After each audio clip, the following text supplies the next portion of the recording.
Yes, tukivuga ku baririmbyi yes bagiye barashira ku mugaragaro indirimbo za KASWIDA mu gihugu ca Tanzania, nayo Diamond yari mu rutonde rw'abaririmbyi yes bamaze gushira ku mugaragaro indirimbo za KASWIDA kuva batanguye kwikora mu gahogo.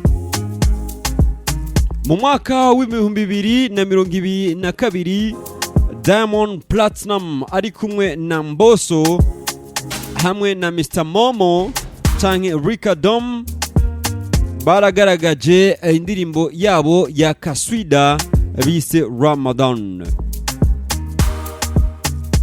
Ni imyaka ya baba itatu iyo ndirimbo igiye ku mugaragaro.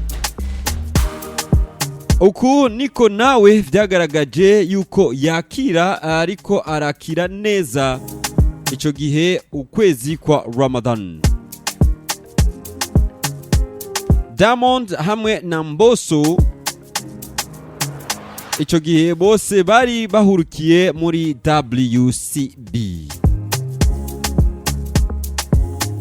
Ramadan gushika ubu ikaba imaze kurabwa n'abantu barenga ibihumbi amajana ndwi, ikaba iri ku rubuga rwa channel ya YouTube ya Mbosso.